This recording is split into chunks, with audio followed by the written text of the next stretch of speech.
മുമ്പ് എക്സലിനോട് ഒരു ട്യൂലിപ്സ് ഉണ്ടാക്കിയത് ഓർമ്മയുണ്ടോ? അപ്പൊ ഇന്ന് നമ്മൾ വീണ്ടും ഒരു എക്സലിനോട് ഒരു പരീക്ഷണമായിട്ട് ഇറങ്ങിയതാണ്. പരീക്ഷണത്തിന്റെ പേര് തന്നെ ഒരു കാൻഡിൽ ഉണ്ടാക്കാനാണ് നമ്മൾ ഉദ്ദേശിക്കുന്നത്. അതും ഒരു എഗ് കാൻഡിൽ.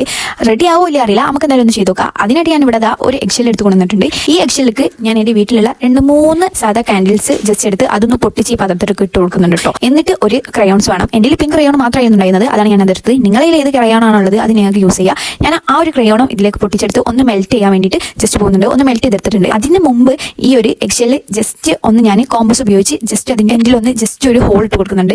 ഇനി ഈ ഹോളിന്റെ ഉള്ളിൽ കൂടെ നമ്മൾ നേരത്തെ വെച്ച കാൻഡിലിന്റെ ഈ തിരി ഉണ്ടാവില്ലേ, ഐ മീൻ ഈ ഒരു സാധനം ജസ്റ്റ് ഇതിന്റെ ഉള്ളിൽ കൂടെ കടത്തി അതിമേലൊന്ന് ടാപ്പിനോട് ഒന്ന് ഒട്ടിച്ചു കൊടുക്കുക. എന്നിട്ട് ഈ ഒരു സംഭവത്തിന്റെ മുകളിൽ ഇങ്ങനെ വെച്ച് നേരത്തെ മാറ്റി മെൽറ്റ് ചെയ്ത് വെച്ചാൽ നമ്മളെ കാൻഡിൽ ജസ്റ്റ് ഇതിന്റെ ഉള്ളിൽ ഒഴിച്ചു കൊടുക്കുന്നുണ്ട്. സംഭവം ഒഴിച്ചു കൊടുത്തപ്പോൾ ഞാൻ വിചാരിച്ചു നമുക്ക് റെഡി ആയി സെറ്റ് ആയിട്ട് കിട്ടുന്നു. ബട്ട് ഗൈസ്, ഞാൻ ജസ്റ്റ് ഒന്ന് പൊന്തിച്ച് നോക്കി, സംഭവം മുഴുവൻ നമ്മളെ കയ്യിൽ നിന്ന് പോയിക്കുന്നത്. കാരണം എഗ് കാൻഡിൽ നല്ല അടിപൊളിയായിട്ട് ഫ്ലോപ്പ് ആയി. ഞാൻ ഇങ്ങനെ ആവുമെന്ന് വിചാരിച്ചില്ല, നല്ല അടിപൊളി പെർഫെക്റ്റ് ആയിട്ട് കിട്ടും തന്നെ വിചാരിച്ചത്.